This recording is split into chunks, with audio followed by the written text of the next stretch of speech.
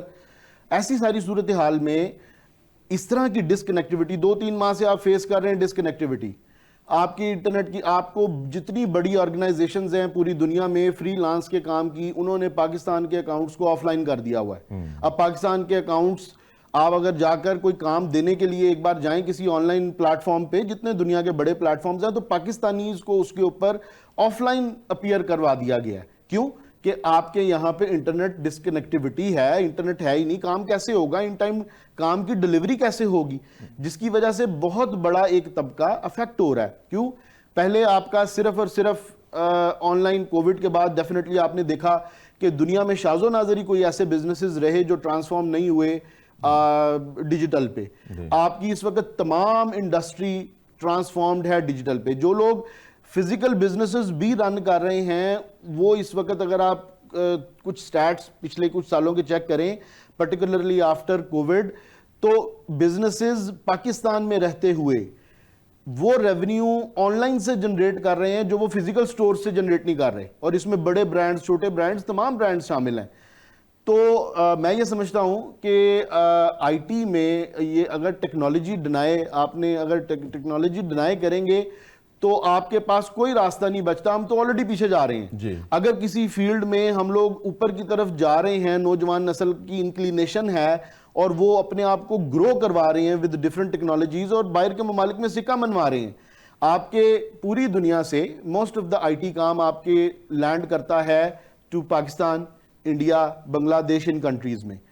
اور اگر آپ صرف اپنے کمپیٹیٹر, مطلب آپ انڈیا کے ساتھ ہی کمپیریزن کر لیں تو آپ میرے خیال سے 10% بھی کام نہیں دے پا رہے. تو ایسی صورتحال میں مطلب نہ آپ ٹیکنالوجی ڈینائی کریں, جیسے آپ بھی فرمایا جی کہ دنیا ٹیسٹ کر رہی ہے 5G, 6G ٹیسٹ ہو رہے ہیں, اور ہم لوگ ابھی انہی سعد علی آپ کا پوائنٹ آ گیا. پروفیسر صاحب, یہ تعلیمی اداروں کے اندر انٹرنیٹ کا جو استعمال ہے اب یہ بھی لازم ملزوم ہو گیا ہے, تو اب یہ جو صورتحال 2-3 ماہ سے انٹرنیٹ کے حوالے سے آپ فیس کر رہے ہیں, اس سے تعلیمی نظام کتنا متاثر ہو رہا ہے؟ دیکھیں, پہلے ہی ہمارے تعلیمی نظام کے ہاتھوں میں کچھ نہیں ہے. میرا خیال ہے کہ جوہری توانائی کا کوئی ملک ہو اور اس کا تعلیمی نظام بالخصوص یونیورسٹیوں کا اور کالجوں کا نظام زیرو ہو گیا ہو, اور جو سکول ہیں وہ پرائیویٹ سیکٹر میں چلے گئے ہوں, تو پہلے تو یہ آپ کے تعلیمی نظام کا حال ہے. جہاں تک یہ انٹرنیٹ کا استعمال, سوشل میڈیا کا استعمال اور یہ جو ڈیجیٹل لائف بن گئی ہے, اس کا فقدان ہے. پہلے تو فیسلٹیز کم ہے, اوپر سے یہ واقعتاً جو میرے سارے ساتھی فرما رہے ہیں کہ ہم اس پہ کوئی فائر وال, کوئی پابندیاں, تو ہم نوجوان کی آکسیجن بند کر رہے ہیں, ہم نوجوان کا ویژن بند کر رہے ہیں, ہم نوجوان کی انٹرنیشنلائزیشن بند کر رہے ہیں. ہمیں سب سے پہلے تو اسے امپروو کرنا ہوگا. دیکھیں, اپوزیشن جب نون لیگ تھی وہ بھی یہ کچھ کرتی تھی, تحریک انصاف بھی یہ کچھ ہی کرے گی. اب یہ اس میں کوئی شک نہیں ہے کہ جس طرح میرے ساتھیوں نے پہلے راؤنڈ میں کہا کہ ذمہ داری جو حکومت کی بنتی ہے وہ اور کسی کی نہیں بنتی. تو یہ حکومت مجھے اس کہنے میں نہ کوئی شرم ہے نہ کوئی جھجک ہے, بلکہ اس موجودہ صوبائی حکومت کو شرم اور جھجک سے کام لینا چاہیے. پنجاب میں پچھلے دنوں جو یونیورسٹیوں کا معاملہ تھا, جو کالجوں کا معاملہ ہے, 240 کالج کے پاس تو یا اس سے بھی زائد کالجوں کے پاس تو پرنسپل نہیں ہے میرے بھائی, اور 25 یونیورسٹیوں میں حال ہی میں وائس چانسلر دیے ہیں. تو انٹرنیٹ یہ کہاں دیں گے؟ ہم نے تعلیم کو, انٹرنیٹ جو ہے اس کی تو اہمیت بڑی ہے. اور آپ دیکھیں, امریکہ صرف آتش آہن کی بارش کی وجہ سے یا اسلحہ بنانے کی وجہ سے اتنا اللہ ورفا نہیں ہے, اس کے 4560 یونیورسٹیوں کی ریسرچ بکتی ہے. تو ہمارے ہاں ریسرچ نام کی کوئی چیز ہی نہیں ہے, آٹے میں نمک کے برابر ہے. اور اوپر سے آپ ڈیجیٹلٹی ختم کر دیں گے یونیورسٹیوں کی, اور جو آن لائن کلاسز آپ پچھلے دنوں جب یہ چھٹیاں کر دی گئیں اور کہا گیا جی ادارے آن لائن پہ چلے جائیں, that was a totally fraud. نہ کوئی گیا, نہ کوئی, ان دنوں نیٹ ہی نہیں چل رہا تھا. تو میرا خیال یہ ہے کہ نہ صرف معیشت, ہماری تعلیم, ہماری کمیونیکیشن, ان سب کو یہ جو کمزور نظام ہے انٹرنیٹ کا اور یہ جو فائر وال کا ہے یہ ستیاناش کر رہا جی۔ ہے. اور تعلیم کا معاملہ تو اب آپ کو پتہ ہے کمپیوٹر کے بغیر اور ڈیجیٹلائزیشن کے بغیر چل ہی نہیں سکتا. جی۔ لیکن اس کے لیے ہماری حکومت جدید جی۔ ہونی چاہیے، سوچ جدید ہونی چاہیے، جی۔ ادروائز یہ کام نہیں چلے گا. جی پروفیسر صاحب آپ ہمارے ساتھ رہیے گا. ناظرین یہاں پہ وقت ہوا ہے ایک بریک کا، چھوٹے سے وقفے کے بعد حاضر ہوتے ہیں.